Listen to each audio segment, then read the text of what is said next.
It's a Mailbag Monday, and we wonder what happens with our division rivals. Who gets better? What happens if Danny Ainge traded for Jimmy Butler? We fix the in-game presentation, and I tell you how I watch a basketball game on TV. It's all right now on the Locked On Celtics podcast. Be ever ready. Recognize the city of champs. Boston, baby, we do what you can't. Locked on number 18, Tatum and Brown, J-team, step back. We gon' wet that and slay teams. Of course the Celtics, who else could it be? Screaming like KG with the Larry O.B. Karalis above average, assessing the team status. Best daily pod, no cap, salary matching. Clutch like Bird the DJ, keep John on replay. Prime time, dapping up the truth on the sideline. Raining J's, how it started, raising banners, how we finished. Locked on Celtics pod, home of the winners. B. Hey there, welcome back to the Locked On Celtics podcast right here in the Locked On Podcast Network, where it's your team every day, and I'm here for you every Monday, Wednesday, Friday with a free, fresh podcast drop directly to your device if you're a subscriber. You can watch the show on YouTube as well. Apologies for a little bit of a later drop. Normally I'm hitting the show to your feeds on midnight, or around midnight, but wasn't feeling well, so doing this is a later Monday morning, early afternoon drop. So it's Labor Day in the United States, so maybe you're just popping it on for a barbecue or something like that. Thank you for making the show part of your regular routine. I'm John Karalis. I used to play a long time ago. Now I'm covering the Celtics for Boston Sports Journal, and today it's a Mailbag Monday, as you can see on the YouTube page. I've got the list, a few of the topics on the side there. Later on, third segment, we have a little bit more fun where we get into some of how do I watch a basketball game on TV? Would I ever cover another team who's who's winning a one-on-one with me and Tom? And we fix the game ops. We'll get into some what ifs, the Jimmy Butler stuff, but let's just start here with named DeGlester. DeGlester O says, might be a silly question, but how long do you expect this current CBA to last? With it seemingly wreaking havoc amongst teams such as the Celtics, is there a chance it will be short-lived in favor of a previous or another CBA? Well, it's a 7-year deal, and the opt-out is after 6. So that's it. It's going to last at least 6 years. I don't see any scenario where both sides get together and are like, oh my God, this is such a disaster. I guess they technically could both come together and agree. Contract is a piece of paper. And if both sides say, oh my God, this sucks, then they can scrap it. But I think they're going to give this the full 6 years. And generally speaking, somebody wants to opt out. One side feels like there's something to fix, and they will do that. But I think we're looking at a long term. They're going to try to get the full effect of this deal and kind of just see where it takes them. So get ready, get used to it. This is going to take us into that 2030 season. So long time. Tom M asks, which Atlantic Division team other than the Celtics will have more wins this season? Do you see the Knicks taking a step forward to a top 4 team? So in the Atlantic Division, I don't know that any other team gets more wins. I think Boston can get to 60 wins. I think they're just going to be a good regular season team. I think that they have the ability to, in the regular season, to take advantage of with their matchups with Porzingis. I do think they have the ability to take advantage of some of those matchups, and without the game planning and teams coming in on short rest and whatever, I think they can get to 60 wins. Philly is a mess. New York could win. They won 47 games. They could get a couple more wins. I don't know if they're a 50-win team. I don't think so. Brooklyn won 45. That was a weird season. I don't know that they get to 45. I don't think so. Toronto, I don't think, is getting to 41 wins. So into the top 4, Milwaukee, Boston, and we'll say Cleveland. New York is 5th. It kind of depends on if Miami gets Damian Lillard or not. If Miami gets Lillard, then I think the top 4 will be Boston, Milwaukee, Cleveland, and Miami.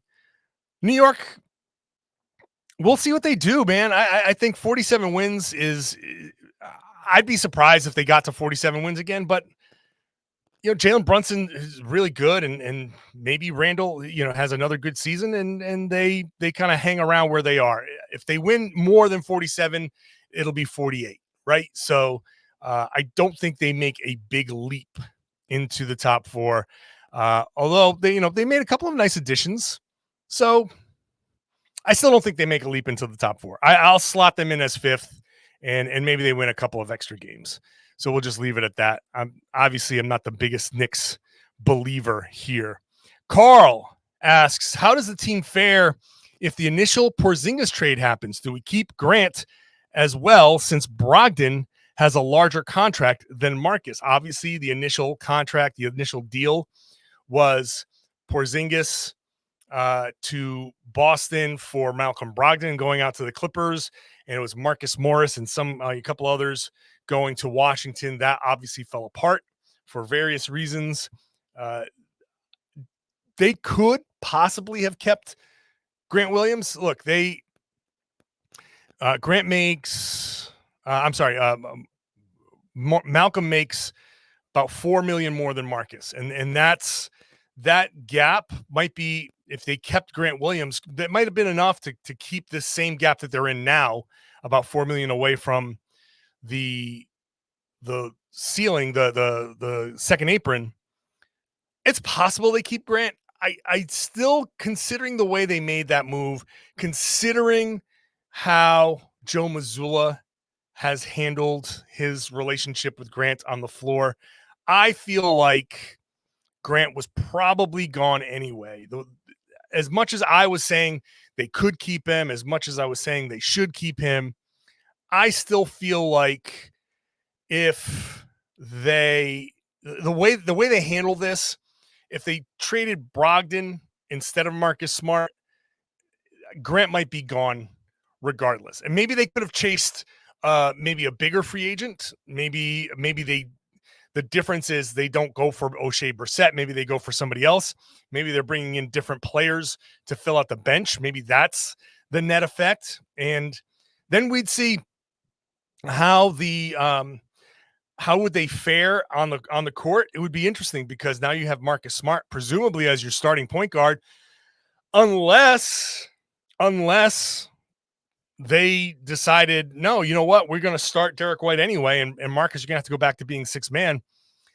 It would be an interesting scenario there, but that could be something that they decided to do.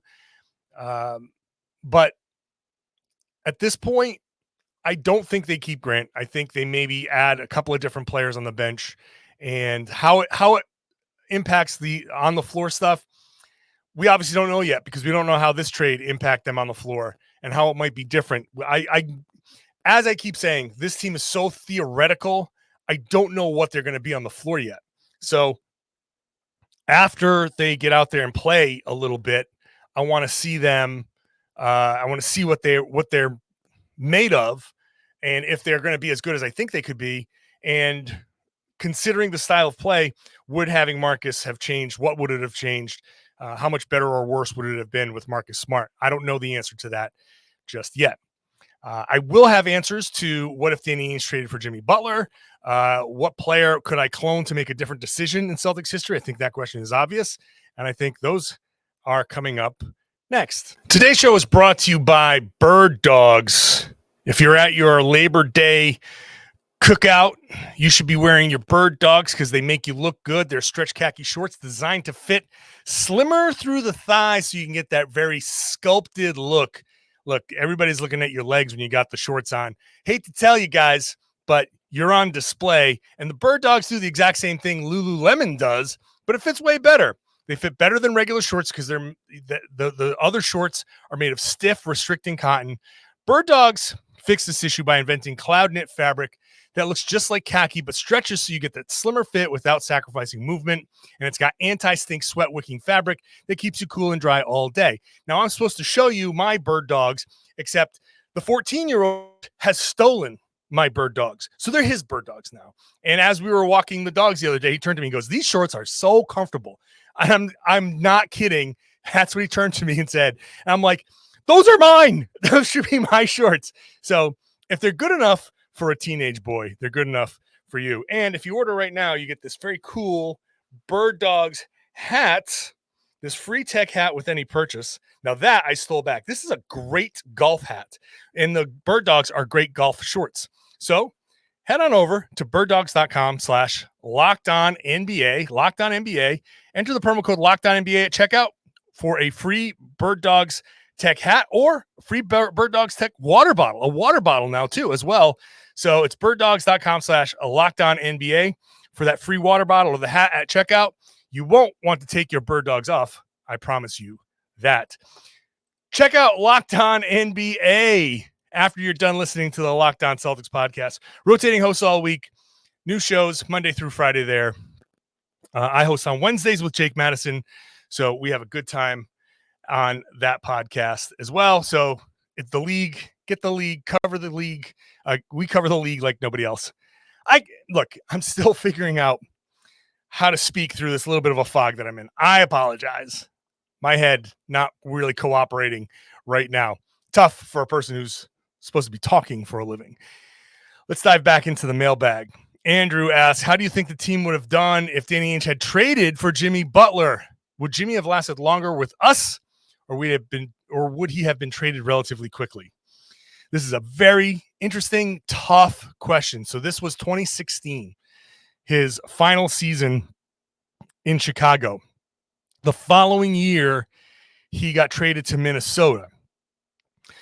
That 2016 draft was the Jaylen Brown draft. So no Jaylen Brown, Jimmy Butler, and I presume it would have been Isaiah Thomas, Al Horford, and Jimmy Butler. And some combination of established guys, maybe Avery Bradley, maybe Jay Crowder, would have gone in the deal to kind of make the salaries match. I don't know who else would have been necessary. Jerebko, Amir Johnson. One of these guys, a couple of these guys might have been necessary. I don't know exactly what the parameters of the deal would have been. But if it was Isaiah Thomas and Al Horford and Jimmy Butler, that's a nice trio. And it's a nice trio because those guys all have the same, I think, gear. I think they have the same kind of thing inside them that's basically like, you know what? I don't care what you are, who you are, what you say, any of that stuff. I'm winning this game, right? That Jimmy Butler effect. Now, he didn't quite have that exact same reputation back then, the whole fourth quarter Jimmy. And now he's older, so it's not as frequent, but there's no surprise that Jimmy Butler teams tend to do better than other teams. However, at that point, I don't know what exactly he was looking for. So clearly he wore out his welcome in Minnesota. The Philly thing didn't work out very well, and he loves it in Miami. Would he have wanted to go to Miami had he come to Boston first? I think one of the things that he didn't like about Minnesota is that he just didn't respect how they handled their business. And if he had come to Boston, I think he would have respected that a little bit more. I think he would have respected Brad Stevens a little bit more. And that's a team that, as it was, finished 53-29. So with Jimmy Butler in there, with a few other guys out, could they have gone further? They actually got to the Eastern Conference Finals. That's the LeBron James. Would they have beaten LeBron James? I can't sit there and say they would have beaten LeBron, with Jimmy Butler and that crew. It's hard to say what they would have done. Could they have done better? Would they have done better? I think they would have had that one extra top end guy that they were missing. Obviously, Jaylen at that point was a rookie. The following year, Tatum was a rookie, and that was the Kyrie Irving year. So who knows? Now you get into the following season where Isaiah Thomas's hip goes out. They end up trading that offseason. I'm sorry, that season is where Isaiah Thomas's hip goes out. Would Jimmy Butler have stuck around with Kyrie Irving? Would he have left?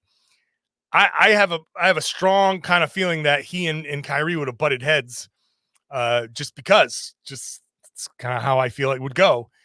So it might have ended up being trade away Jaylen Brown, you get Jimmy Butler, you make one run. If Isaiah Thomas gets hurt anyway, do they not make that run? Can they still not get past Cleveland? Then if the Kyrie Irving trade is made and it's Kyrie and Jimmy Butler and go, maybe it works. Maybe it's not. Maybe they don't go for Gordon Hayward. And maybe, if Gordon Hayward's not here, he doesn't get hurt, and Jimmy Butler is in Gordon Hayward's spot, and they continue. Maybe they do have a good season. So many like permutations here of how this could go. Could be a matter of, well, he butts heads with Kyrie, or maybe that first season with Kyrie is great and they find a way. Obviously, Tatum and Brown were, the guys stepped up in reality, they stepped up. So if those guys weren't here, would there have been, Kyrie got, hurt or had that surgery to remove some stuff from his knee surgery. So it's so complicated that I guess where I'm going to land is that Jimmy doesn't like instability and that he would end up going anyway, which would have been a disaster because now you are without Jaylen Brown, without Jimmy Butler. I mean, without Jayson Tatum and without Jimmy Butler. And like, I don't know if Chicago would have even made those pickups, but somebody else would have had Jayson Tatum and that would not have gone well. And we would sit here, I'd be sitting here going like, well, look at Jayson Tatum, averaging 30 points a game, could have been in Boston, but instead we're, in fighting for draft positioning. The second apron wouldn't matter. We're looking at second round picks instead. Huey asks, if there was one player you could clone where if they made a different decision that would have impacted the league, which one and why, what would happen? The absolute obvious answer. I'm going to give all of you a chance to scream it out loud. If you're a Celtics fan, there's one player, if you could clone where they make a different decision that would have impacted the league, which one and why? There might be a couple of answers, but I think there's one obvious answer, right? Have you all said it by now? Have you? Len Bias, right? Len Bias, clone him. Everything's the same, except don't do cocaine. Yeah, what would have happened? He probably would have come into the league, probably would have dominated because everybody expected him to be that good. And maybe the Celtics have another championship. Maybe they're at 18 championships or 19 at this point. Who knows? But if nothing else, having him come in and not do cocaine and go play for the Celtics and actually be an NBA player, he could have been one of the best players in the league. That's just the consensus was he would have been one of the best players in the league. So second answer, if you want a second answer, I would go with Larry Bird deciding to hire somebody to do his mom's driveway instead of doing it himself and messing up his back. Maybe that changes the course of some of the later years, his later seasons, and the Celtics tack on another championship that way. Maybe Larry lasts a little bit longer, a little bit healthier, but those are, I think, the two most acceptable answers. Would love to hear your answers. Something else, Reggie Lewis, don't, go shooting around or whatever. But I think Reggie's condition was probably like that might have just ended his career anyway. So I don't know that there was any different decision that he could have made. I don't know what else. What other player out there? You let me know in the comments. Let's continue here. Anderson, if they were all in their primes, do you think the big three of Pierce, KG, and Allen would have played well and got along well with JT, JB, and Smart if he remained on the team? So we're now mixing Pierce, KG, Allen, Tatum, Brown, and Smart. Well, first of all, that's a championship team. That's a many, many, many, many years championship team. That's a team that probably wins. Pierce, KG, and Allen could have won 3 in a row if KG didn't get hurt. Now, if you're telling me KG gets hurt, but Tatum and Brown in their primes are there, how would they have played together? Well, I think everybody would have gotten along fine. I think KG and Smart would have been best friends. Those guys. And then not only would they have been best friends, they probably would have gotten into like 5 fights. And that would have been the type of thing where they like butt heads and then afterwards hug. I can see that in my head happening. So I think that would have gone very well. And I think the question might play towards like Tatum and Brown kind of not being as fiery as those guys, especially Garnett. So I can see kind of where the direction of this question is coming from, but I feel like when your teammates, and especially with Tatum and Brown, looking at the level of superstar that Pierce and Garnett and Allen especially too, people forget how good Ray Allen was. Like, people say KG, Pierce, and Allen, and like Ray left, so there's this animosity towards Ray. People forget exactly how good Ray Allen was. Milwaukee Ray Allen, Seattle Ray Allen was a beast. That dude won a dunk contest, man. That dude, everybody looks at his three-point shooting. He was in dunk contests. He was flying. He was a supreme athlete. Ray Allen was a beast in his prime. So aside from needing 5 basketballs to satisfy everybody's desire for touches, if all of those guys were on a team, that's an all-star team. And I think Tatum and Brown are the types to listen to the knowledge that the other guys have. So if, yeah, that would be amazing. I mean, how can you not love Pierce, Garnett, and Allen? Those guys, I think they had more to give in Boston. I wish things had gone differently a little bit there too. But yeah, that's that. All right, up next, we'll have some fun. Game ops, playing one-on-one. We're asking me questions about my career and how I do my job. That's all coming up next. Thank you for making Locked On Celtics your first listen every day. Go check out Locked On Fantasy Basketball. Josh Lloyd is a juggernaut on the network. Juggernaut. Because everybody knows that if you're playing fantasy basketball, all you got to do is listen to Josh Lloyd and you will win your league. Basically, he's got all the information that you need every day, multiple podcasts some days. I mean, it's ridiculous. Follow Josh. Follow Locked On Fantasy Basketball. If you're playing fantasy basketball and you're not listening to the Locked On Fantasy Basketball podcast, you don't want to win your league. It's as simple as that. Aaron asks, when it comes to game ops, how do you think we could spruce up our home games? Oh, Aaron, I have been hoping for this for a long time because they do need to spruce things up. They are too stuck. And I hope, as he mentions in this question, I feel like this JT, JB generation needs a game ops upgrade, even just a little. I am all for that. I'm all for changing things up a little bit. Now, I know Boston is traditional, right? So I'm not trying to change the traditional parts of it. I am just trying to add some other elements. I am a big proponent of a second floor. I want a second game surface that matches the City Edition jerseys. All right. Still parquet floor, still all that, but change the lane, change the center circle. You see that happen in other cities. Denver does an amazing job matching their courts with their uniforms.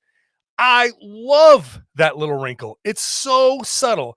And in 41 games, it happens, 10 times? So most of the season and through the playoffs, you have the normal Celtics floor. And for people saying, well, no, history and all that stuff, hey, you know what? The floor that the 86 team played on is not the same floor that the 70s played on. It's not the same floor that they played on in the 60s. They have changed the floor over the course of time. So there's no precedent. It's not like they have the colored in logo now. Before it was the all white and green logo. And before there was no logo, right? There's plenty of amazing things that have happened on a floor with no logo on it or a different logo on it. So there's no, the floor is, aside from the parquet, which you keep, and if you're watching me on the background of my YouTube page, that's what they have in their practice facility. All of this parquet, you can keep all of this parquet floor. That logo, that colored logo in the middle, you can keep that for the games. You can just, and in fact, this past season, they took that white kind of circle away from it. They've updated it. Now, whatever your City Edition jerseys are, create a floor that matches that. I think this is just a fun little wrinkle. I want to change some of the music up leading it. We don't need to do Crazy Train every time. We don't need to do Guns N' Roses Welcome to the Jungle every time, right? I know people say they call the garden the jungle. That's what like Paul Pierce said they called it, but that's not a thing. That's not really a thing. There's no signage that says welcome to the jungle. That's cliche. Change it up. Now, I like when they do the Triple H, if you're a wrestling fan, the Triple H entrance music, just because it's, he used to call himself the Game, and I think it was Motorhead, and they do Time to Play the Game.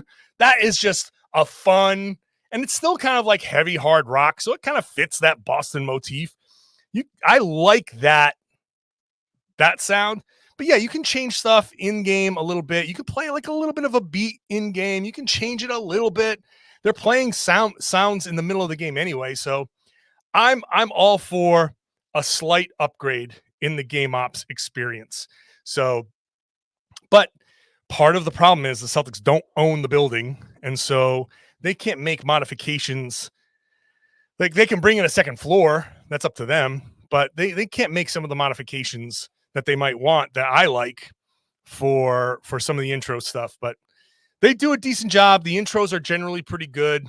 They upgraded the Jumbotron recently, so that's good. But I'm all for upgrades. Shout out to Aaron for that. Owen, now we're getting personal. Who's winning a one-on-one with you and Tom? Well, unfortunately, Tom is a young man, and I am 50 years old, and I'm about 70 pounds above my playing weight. So, yeah, that's a lot. That's a lot of pounds above my playing weight. It's not where I should be, but so that slows me down a little bit. I know Tom and I have actually played one-on-one. And Tom will win. Tom will win. It depends on if I'm hitting. It really depends on if I'm hitting, because I use my size. I'm a post player anyway. I will back him down. And if I'm hitting turnaround fadeaways, then I can win. But what ends up happening is I run out of steam, and then Tom's a really good shooter. And if he gets going, I can't go up and defend him. My biggest issue is I can't defend the 3-point line like I need to with Tom without him going by me. And since it's one-on-one, I've got no help. So if he starts hitting the 3, I got nothing, and he'll end up winning. So that's how that goes. Bernie asks, with you writing for the Celtics so long, or about the Celtics for so long, would there have been a scenario where you turncoated to write for a Celtics rival instead? Excuse me. Well, here's the thing. My blogging takes me back to 2006, right?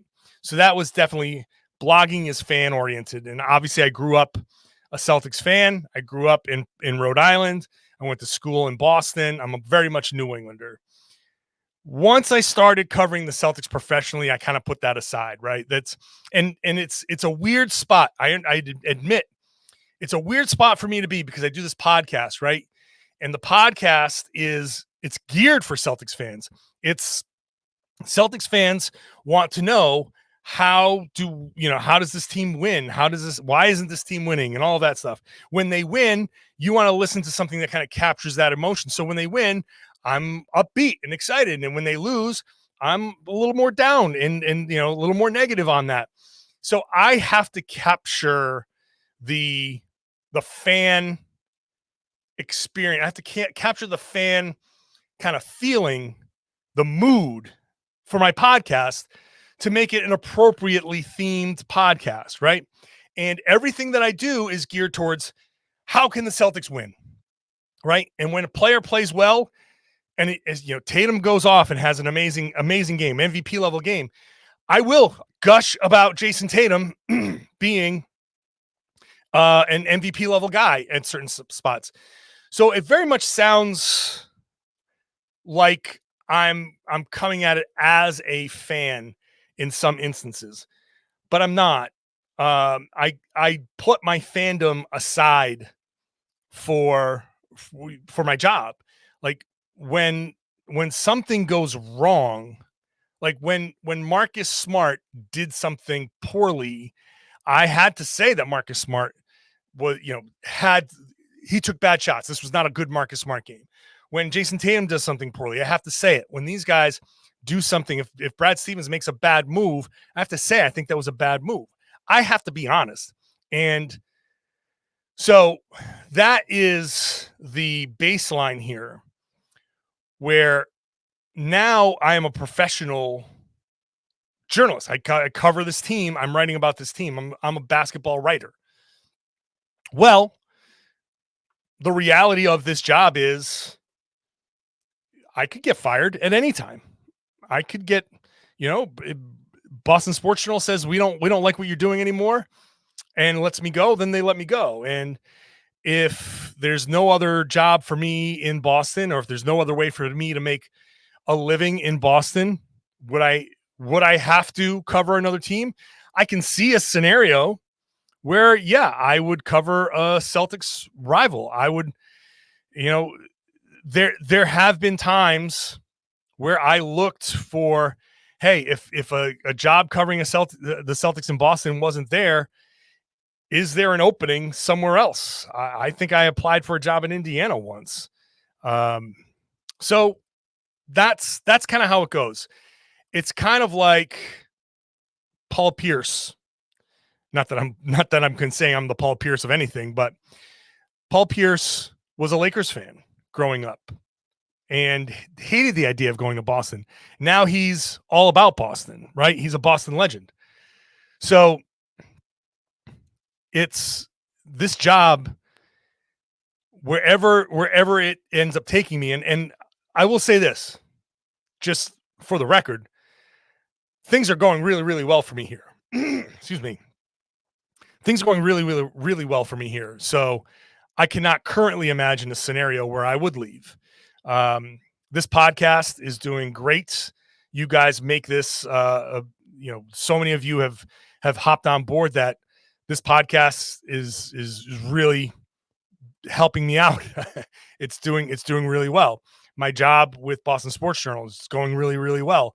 The team is very interesting and it's good. So for now, everything sounds great. But hey, if there's ever a point down the road where the ends aren't meeting and they would meet in another city, if that's what I had to do, then that's what I had to do, because a job is a job and you got to take the jobs wherever they are. So that's kind of how it goes for all of us in the business. So that's that. Okay. Final question. Aaron asks, different Aaron. Can I ask a weird question? How do you watch a basketball game on TV? What are your eyeballs doing when you're watching the game? How are you processing it? This is great. I love this, because when you're watching a basketball game, very easy to get caught up in the ball. What's happening with the ball? You don't see what's happening backdoor. You don't see a lot of the stuff that's happening. So when I'm watching a game, I like to kind of watch.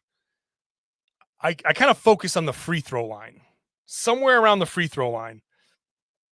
That way I can kind of see what everybody's doing, right?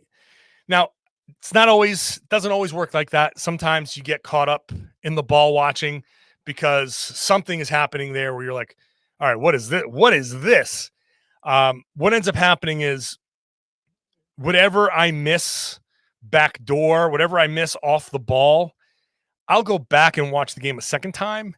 And the second time around, I'm not even watching what the ball is doing anymore. I'm watching everything else.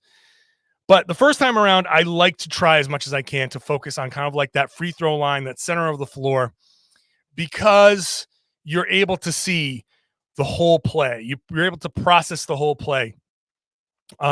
Who's setting picks, who's, who faked something, who made a cut, who improvised, and you start to get a sense for how a play developed.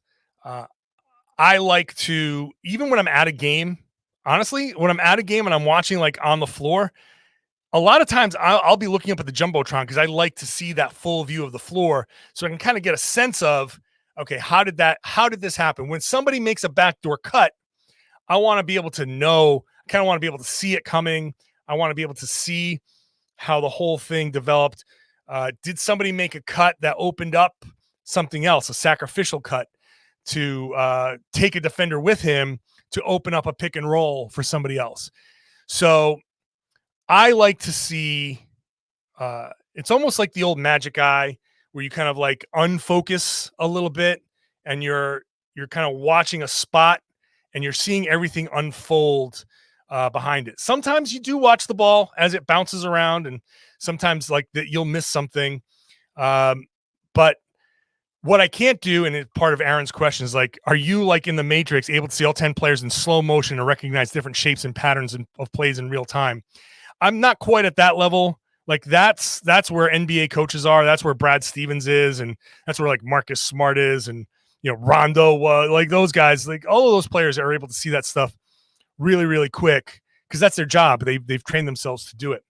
But if you want to watch the basketball game and kind of get a sense for how things are happening, I would say if you want, watch, kind of like pull your attention away off the ball, focus on the free throw line area. Just take a possession, watch like a preseason game, right? Take a possession or two and just kind of watch around the free throw line. Let your peripheral vision kind of do its work. And because one team's in white and one team's in a different color, you start to see like little dots moving around and you start to like get a sense of, oh, here's how this is going to go. Oh, there's an opportunity to cut down the middle that they didn't take. So a lot of times when I'm saying something or tweeting something or whatever, relaying they missed these opportunities to cut. They missed this opportunity to get this easy basket. It's because you're watching kind of more of the whole floor. But again, I'll wrap it up by saying I'm not always successful in the moment because basketball is a fun game and there are a lot of ebbs and flows. And there are times where, there's an amazing play and you kind of don't want to lose sight of amazing individual things either. So there are times when you just want to watch somebody cook. And I have my like YouTube TV open on my laptop at a game. So I can always like rewind, and like there are plenty of times when I'm watching a game at home and I'll stop and I'll rewind as it's happening and I'll catch up during a commercial or a timeout or something, a free throw, and kind of catch up that way. I want to kind of see how things happened. So I'm trying to process a lot. If you want to watch the game a second time, like I said, second watch, I'm always watching off the ball because I kind of know the results. I remember the results of each play, and I'm watching very specifically to see how certain things are happening. Catch the nuance of, oh, he faked this. They faked this screen. They ghosted this screen, and they did like I'm picking up on the tiny nuances there to kind of pick up on how they executed a play. But it's my job, right? So I have time to do that. That's what I do all day. While you're at work, I'm at work doing that stuff. All right, that's the Mailbag Monday, recorded here early on a Labor Day. Hope you're enjoying your cookout, your whatever you're doing. Hopefully you have gone back. You're like, wow, why isn't this podcast here? And gone back and refreshed, and it showed up. Again, next show Wednesday. Then after that, Friday. And then on the 18th. So we're a few weeks away, 2 weeks away from going back to 5 days a week. So let's get it.